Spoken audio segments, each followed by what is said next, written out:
Les consulats algériens en France sous pression.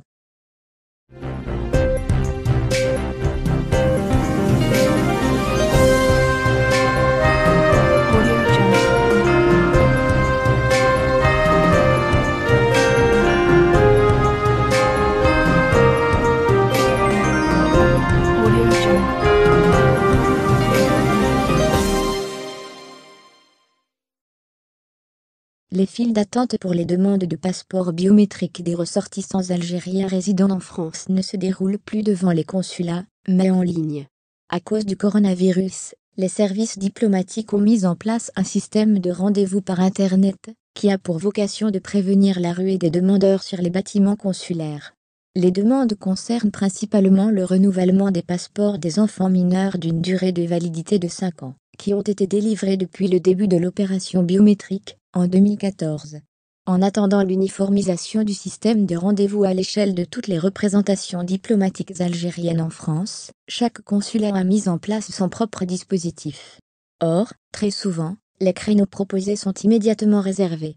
La pression est particulièrement forte sur les consulats de la région parisienne. Par exemple, à Bobigny-Nord-Est, tous les rendez-vous sont pris jusqu'à la mi-juin. Le consulat de Créteil a, de son côté, choisi de gérer le rush, en libérant de nouveaux créneaux, le 15 de chaque mois. Il nous arrive aussi d'accueillir, sans rendez-vous, certaines catégories de population, comme les personnes âgées et handicapées, ainsi que les femmes seules avec enfants, précise Metaoul Brahim, consul adjoint, en charge du service des passeports biométriques. Dans les locaux, 6 agents sont affectés au traitement des dossiers. Un peu plus de 80 demandes sont expédiées quotidiennement. Depuis le début de l'opération, il y a 7 ans, 241 000 passeports biométriques ont été délivrés. Avec ses 300 000 immatriculés, le consulat de Créteil est l'un des plus grands consulats algériens en France. Il couvre une partie du département de Val-de-Marne, de l'Essonne, de la Nièvre et de la Seine-et-Marne. Il fut question, à une époque, de créer des annexes, afin de faire tomber la pression et rapprocher les services consulaires des ressortissants qui habitent dans les départements les plus éloignés. Mais le projet n'a pas été retenu. À la place, des bureaux itinérants avaient été ouverts, un temps, pour donner la possibilité aux individus, qui ne pouvaient pas se déplacer de faire une demande de passeport biométrique. Nous faisons tout notre possible pour ne laisser personne en marge, assure le vice-consul, en expliquant que des individus qui viennent de loin sont souvent accueillis sans rendez-vous.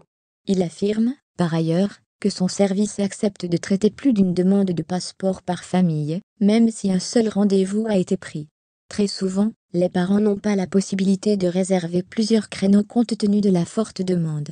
Pour le mois d'avril, par exemple, tous les rendez-vous sont déjà pris. Dans 3 ans, le consulat de Créteil, comme l'ensemble des postes à l'étranger, devra faire face à une nouvelle vague de demandes de renouvellement de passeports biométriques concernant les adultes. La délivrance des premiers documents de ce genre avait eu lieu dans des conditions souvent chaotiques, en 2015 et en 2016. Des files d'attente se formaient devant les consulats de la région parisienne, y compris pendant la nuit. De grandes bousculades étaient également fréquentes au guichet. Abonnez-vous à notre chaîne. Cliquez sur j'aime et activez la cloche pour rester au courant de l'activité algérienne. Partagez la vidéo. Merci.